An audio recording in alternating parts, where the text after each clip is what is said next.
All right, welcome back to another video. If you would like and subscribe. Today I am doing a job on this 2009 Nissan Sentra, and I'll be removing the lower ball joints on it. First, you want to take off the caliper in the bracket, and as you can see, it's size 14 mil to take the caliper off, 19 mil to take the caliper bracket off. And then what you want to do is take your ball joint, outer ball joint off, which is size 16. Then after that, you can loosen these up, these strut to the strut, which is 21 mil. You got the wrench and the 21 mil. And then at the bottom, let's see if I can get there, you have a screw here that holds the ball joint on, and that's a size we have a size 15. Now yours may be different if they've been changed out before, likewise with the outer ball joint tie rod end.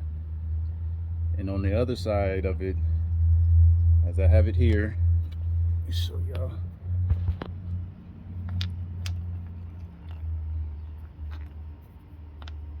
All right, so on one end you have a 17, and then on the other end you have a size 15.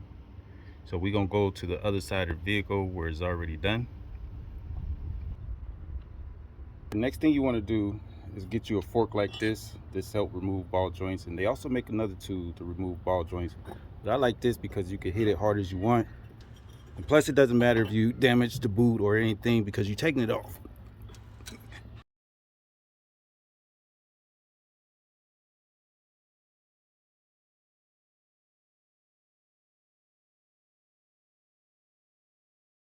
Thing you want to do is kind of prop up your hub and everything. And here you have your snap ring pliers. Make sure you get a good pair, and all you want to do is line it up into the grooves there and squeeze.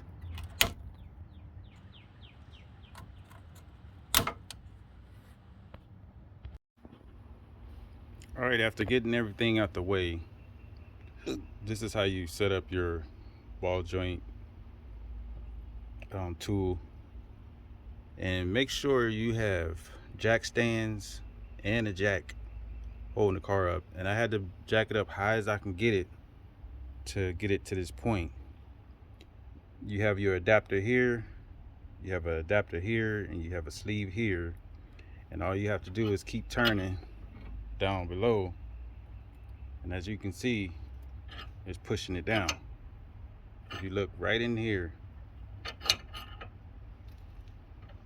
pushing that ball joint down.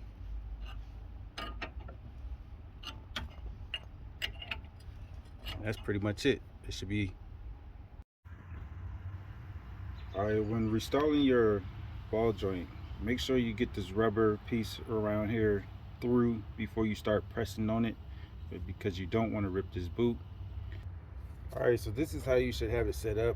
Your clamp here, you should have a 22 mil to fit to crank it down. You're going to have your insulation cup here, adapter, your sleeve, and your adapter number 6. Now this may go in crooked, so you just have to adjust, and you know, whatever way it's going in crooked, you just go on the opposite side and keep cranking down on it.